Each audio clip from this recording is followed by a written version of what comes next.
Hello guys, welcome back to my channel. কেমন আছো তোমরা সবাই? আশা করি ভীষণ ভালো আছো। ভগবানের কাছে প্রার্থনা করি তোমরা সবসময় খুব ভালো থেকো। তো চলে এসেছি আজকে আরও একটা নতুন ব্লগ নিয়ে। আর আজকের ব্লগটা হচ্ছে সপ্তমীর দিন রাত্রিবেলা আমরা 3 বোন মিলে আর আমাদের ছোট্ট ছোট্ট সদস্যগুলোকে নিয়ে বেরিয়েছিলাম। এই প্রথমবার বড়দিদি সানা আমাদের সাথে পুজো কাটাচ্ছে, আর এটা ডোডোর প্রথম পুজো দেখা। তো ভীষণ এক্সাইটেড, সবাই মিলে বেশ ভালো লাগছে। বাবা মা থাকলে আরও ভীষণ মজা করতাম, ভীষণ ভীষণ মানে ভীষণ আনন্দ করতাম। কারণ এই বছর বড়দি প্রথম আমাদের সাথে পুজো কাটাচ্ছে, সানা এসেছে, ডোডো আছে, কত মজাই না করতাম বলো তো। বাবা এগুলো কত ভালোবাসে। তো যাই হোক, আর এদিকে মানে একটা বিশাল বড় ব্যাপার, সানা একটুও কাঁদেনি, ডোডো একটুও কাঁদেনি, মানে ওরা ভীষণ এনজয় করেছে। সানা তো প্রচণ্ড এনজয় করেছে, আর ডোডো তো চারিদিকটা একদম চোখ মেলে মেলে দেখছে, ওপর নিচ এদিক সেদিক, পুরো অবাক হয়ে গেছে। আর সানাও কি খুশি, শুধুই হাসছে, নিজেই চলবে নিজেই হাঁটবে, এত ভালো, মানে ভীষণ আনন্দ করেছে ওরা। তো সেই জন্য আমাদেরও ভীষণ ভালো লাগছিলো।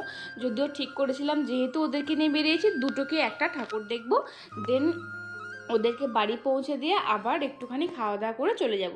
কারণ ফালতু আর রাত্রে মানে বাড়িতে খাওয়া দাওয়া ঝামেলাটা রাখবো না। তো সেই কারণে মা যেহেতু নিরামিষ, তো সেই জন্য পুজো করাতে নিরামিষই খাবে, তো সেই জন্য আমরাও আর বাড়িতে ঝামেলাটা করবো না। তো এই যে নেতাজি মোড়টা প্রথমে দেখে নেবো, যেটা যেহেতু এটা সবসময় আমাদের চোখের সামনেই পড়ে, এখানেতেই আমাদের বাইকটাই রাখতে হয়, তো এটাতে আসতেই হবে। আর দিদিরা যেহেতু দেখেনি, আমি সকালবেলাতে দেখলাম, আমি তো সপ্তমীর সকালে বেরিয়েছিলাম, তো আমি যেহেতু দেখে নিয়েছি, আমার অতটাও আর থাকেনি, ইন্টারেস্ট থাকেনি। বাট ওরা যেহেতু যাচ্ছে, আমি ভাবলাম তো আমিও যে দেখে নিই আর একবার ভিডিও করে নিই। আর ভীষণই ভিড় ছিল, তবে সপ্তমীর ভিড়টার থেকেও নবমীর দিন বাপ রে বাপ, কি বিভৎস ভিড়টাই না হয়েছিল। মানে এতটাই ভিড় হয়েছিল যে আমি কোনো ব্লগ করারই সুযোগ পাইনি, ইচ্ছেও করেনি যে একই প্যান্ডেল আর কি বা দেখাবো। কিন্তু হয়তো দেখালে ভালো হতো, মানে নিজেদের ড্রেস আপগুলো আরগুলো সব কিছু দেখালে ভালো হতো। আমি আর বড়দি বেরিয়েছিলাম, কিন্তু আর ব্লগ কিছু করিনি, জাস্ট কয়েকটা ছবি তুলেছিলাম, সানাকে নিয়ে বেরিয়েছিলাম। সানা তো ভীষণ আনন্দ পেয়েছিল, আনন্দপল্লীর প্যান্ডেল দেখে, পুতুল নাচ থেকে তো কিছুতেই সে বেরোতে চায়নি, কান্না করছিল রীতিমতো। তো যাই হোক, তারপরে কিন্তু আমাদের ঠাকুর দেখা, প্যান্ডেল ঘোরা হয়ে যাওয়ার পরে এই যে আমাদের মহারানীর সাথে দেখা হয়ে গেছে। মহারানীর নাচের প্রোগ্রাম ছিল, তো নাচ টাচ করে তারপরে আমাদের সাথে জয়েন করেছে। তো সুন্দর একটা ড্রেস পরে নিয়েছে, ভীষণ সুন্দর লাগছিল। তো ও বলছিল যে তোরা সবাই 3 পিস পরবি আর আমি এরকম ড্রেস পরবি। মানে হ্যাঁ পর, সবাই যে যার মতন করে যা খুশি পরবে, তোর অত লজ্জা পাওয়ার কি আছে, তুই এমন পর নিজের মতন করে। তো তারপরে একটুখানি দাদার দোকানকে এসেছিলাম, একটুখানি খিদে খিদে পেয়ে গেছিলো আর কি। তারপরে আসাও হয়নি সকালবেলাতে, সেই কারণে আর বড়দিদিও একদিনও আসেনি, মানে দেখেইনি, সেই জন্য বড়দিকে নিয়ে এসেছিলাম। তো একটুখানি অর্ডার দিয়েছিলাম চিকেন 65 আর হচ্ছে তোমার চিকেন পেরি পেরি। দুর্দান্ত খেতে, জাস্ট দুর্দান্ত, ওয়াও করেছিল, ওয়াও টেস্টি ছিল। আমার ভীষণ ভালো লেগেছে। আর মানে পুজোতে সবাই অনেক ভীষণ ভালোবাসাও দিয়েছে আমাদের ফ্রেন্ডস ক্যাফেকে, তাই সকলকে জানাই অসংখ্য অসংখ্য ধন্যবাদ। এভাবেই তোমরা কিন্তু শুধু পুজো বলে না, সব সময় ভালোবাসা দিতে থেকো আর সবসময় পাশে থেকো। তো যাই হোক, তো আমরা তো খেয়ে নিলাম, এরপরে যাব মধ্য কতুলপুরের ঠাকুরটা দেখতে। মধ্য কতুলপুরের প্যান্ডেলটাও বেশ সুন্দর করেছে, সিম্পলের ওপর বেশ সুন্দর, ভালো লেগেছে আমার। খারাপটা একদম মানে ভিতরটা তো আরোই সুন্দর লেগেছে, ভিতরটা একদম অন্য রকম, বেশ সুন্দর। এখানের প্যান্ডেলটা বরাবরের মতনই খুব বেশ ভালো করারই চেষ্টা করে, আমার বেশ ভালো লাগে। আর কতুলপুরের প্যান্ডেল ঠিকই তাই, এখন অনেকটাই উন্নত হয়ে গেছে, প্রত্যেকেই একটা একটা করে থিম রাখার চেষ্টা করে। আর থিমের পুজো মানেই সেটা সুন্দর হবে, এটা জানা কথা।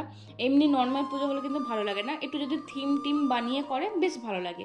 যেমন আনন্দপুরীটা পুতুল নাচের থিম বানিয়েছে, এটাও কিছু একটা থিম বানিয়েছে, তো বেশ ভালো লাগছে। ভিতরটা বেশ মাছ টাছ আছে, মানে জলের ভিতরের এরকম কিছু একটা হয়তো বানিয়েছে, আমি ঠিক জানি না। ভিতরটা বেশ সুন্দর লেগেছে, আবার বাইরেটাও বেশ সানফ্লাওয়ার দিয়ে বেশ সুন্দর, আমার বেশ ভালো লেগেছে। আর এখানের মূর্তিটা, মানে দুর্গা মায়ের মূর্তিটা, দুর্গা ঠাকুরটা এত সুন্দর, এত অপূর্ব হয়েছে, মানে কি বলবো, আমার তো দুর্দান্ত লেগেছে, বেস্ট লেগেছে, খুবই সুন্দর এইখানেরটা। আর দিলদার পটির প্রতিমার মুখটা, মানে কি বলবো, তাকিয়েই থাকতে মন যায়, এত সুন্দর, এত মায়া ভরা মুখটা। Years later. তো তারপরে তো মোটামুটি এই দুটো প্যান্ডেলই ঘুরে নিয়েছিলাম, তারপরে আর যাইনি। ভেবেছিলাম যে প্রত্যেক দিনই যেহেতু বেরোনো হবে একবার হলো, তো দুটো একটা করে ঠাকুর দেখাই ভালো, অযথা পায়ে যন্ত্রণা বাড়িয়ে নিজেদের কষ্ট দিয়ে তো লাভ নেই, একটা দুটো করি ঠিক আছে। তো তারপরে তো চলে এসেছিলাম রয়্যালেতে একটু রিলস বানাচ্ছিলাম। বলো তো ওইটা আমরা কোন গানের রিলস বানাচ্ছিলাম, ঝটপট কিন্তু বলে ফেলো এটা আমরা কোন গানের রিলস বানাচ্ছিলাম। তারপরে আমরা সকালবেলাতে যেটা অর্ডার দিয়েছিলাম, দিদিকে বললাম যে ওটা খুবই সুন্দর খেতে, পেটও ভরবে মনও ভরবে, সবই ভালো হবে, সেজন্য এখানে অর্ডার দিয়েছিলাম আমরা চিকেন লাবাবডার, আর হচ্ছে তোমার এখানে আছে বাটার নান, আর একটা অর্ডার দিয়েছিলাম চিকেন কষা। তো অসাধারণ খেতে, আমার তো দুর্দান্ত ভালো লেগেছে, মানে দুর্দান্ত লেগেছে আর কি।